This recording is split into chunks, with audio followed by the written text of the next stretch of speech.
Good morning guys and welcome to the first Clio 182 video of 2018. Obviously we've had that little long leak video out, but this is the first main one for the Clio. Just give you a little update of sort of what's going to be happening in Jan on the 19th, which is Friday. I think it's next Friday, this Friday. Alright, I'm going to be going in for MOT and a service, but I'm also getting my Rotogrid Drift 5s on the car finally.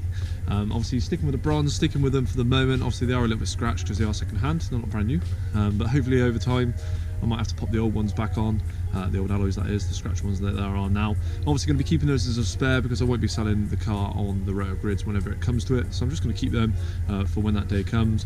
Or if they do get a bit of a pain, I might just sell them off. But obviously they're scratched. I was thinking about sanding them and sort of refurbing them and then selling them off anyway as sort of like pre-alloys, but the tyres have got loads of tread.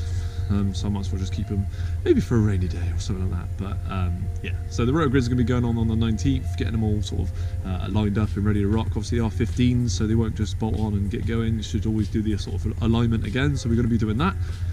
Other things, hopefully I'm going to get my exhaust sorted out one last time.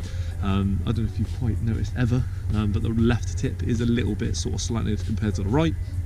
So hopefully we're going to be sorting that one out. There's more things for the car. I've ordered some parts today.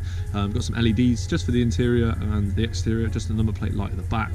But I also feel like it looks a bit chavvy when there's an LED on the back rather than that sort of yellowy sort of orange light. So I'm hopefully going to get some either black headlight wrap, just a little piece, and go over the top of it because it might just blacken it out, make the back end look a little bit prettier, but it also might fade that light a little bit more, which will help it not looking so chavvy on the back. But the interior LEDs will hopefully make the interior look a bit brighter and look a bit newer when I'm opening my doors and flicking on the lights. I might be able to actually see something rather than that horrible yellow light that's in there at the moment. But obviously then the suspension is next. Had a lot about springs, but I think I'm going to go coilovers. I might regret it, but I wanted the fact that I can adjust the height. I want it to sit how I want it to, and if it doesn't look right first time, I can swap it nice and easy. Whereas with springs, I find that won't be so much the case. I might end up getting springs, not liking them, and going straight to coilovers anyway. I am probably going to go for the low range, just because I feel like 650 quid is a little bit on the higher side of my bracket. I need a house rather than a car, but I want to make my car look prettier, so I will probably be going for the VMAX unless anyone's got any better sort of options that I could use. But yeah, so VMAX coilovers, staying probably away from the springs unless anyone really pushes me towards it, but probably going to be going towards the VMAX on the car. But we're going to be getting the induction kit, which I'm going to sort of quickly show you how it works.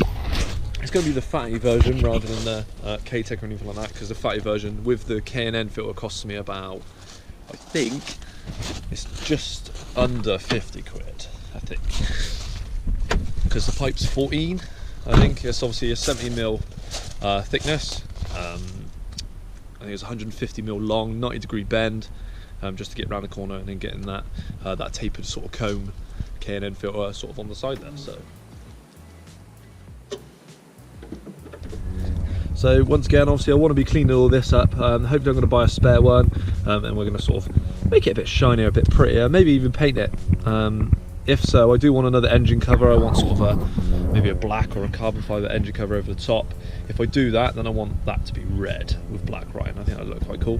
Anyway, obviously the pipe's going to come out of here, 150mm 90-degree bend, and it's going to obviously come into this area. You've probably seen it quite a lot, but it's just a nice easy induction kit coming out there, and the cone tapered filter is going to be right there. The K&N just is cooler, it gets away from the engine, and it's meant to add brake horsepower. Whether it does or not, I don't know, but apparently it sounds better, and in my opinion it's going to look better than this sort of box, all the rusty little bolts. I do want other things like sort of something to cover up the battery. And there's bits that can make these look a little bit prettier at the top of the springs, but obviously once you get the coilovers in there, maybe make that look a little bit prettier at the top there. It is freezing outside today. But other than that, that's sort of the main gist of it in here, making it look prettier, getting that induction kit in there, and then sort of seeing the difference in here in the distance. I might have a little feel, stick a GoPro in there and see if it makes sucking sounds. But that's that. This is what I mean with the exhaust. I really don't know if you can tell, but that one's flat. That was pretty much perfect, whereas this one is bent. So all it needs to do is just get like sort of chopped off and welded again, just realigned to make it just a little bit straight and a little bit pretty. Obviously the car's quite muddy, but you can still see that they're pretty central, pretty looking pretty good. So yeah, I'm still really happy about those PowerFlex mounts, and I really do highly recommend those to sort of improve your car, save you money over time because you're not going to keep swapping those old rubbish sort of exhaust mounts out. So I recommend them 100%. But yeah, so guys, that's it really for the start of 2018. Hopefully it's going to sort of be good. Hopefully those wheels are going to look as good as I thought they did when it was dark, but you guys finally get to see them on. But I'm pretty sure they will. So yeah, getting the wheels on, getting MOT, getting the service, make sure everything's pretty good on the 19th, then getting that induction kit, hopefully sticking that on. As soon as the wheel's on, I'm probably going to be sort of drooling to get a sort of suspension kit on it, so I will once again probably be sticking with the coilovers. I will be going towards sort of VMAX again.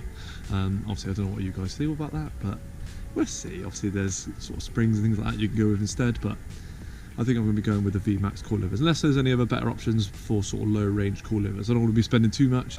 Alright guys, so I completely forgot the outro. Don't judge me. It got dark very quick as well, so I've just come and sat inside and sort of sorted it now. I have to plug in the GoPro in and just do the video that I am behind me. I did forget the outro. So yeah, I've got the MOT tomorrow. Hopefully it's going to pass and the surface is along with it, so hopefully everything's going to be running smooth after that. Do wish me luck for out, but obviously the car's quite old, so I am expecting something. But yeah, thank you very much for watching, and remember, make life fun. Cheers.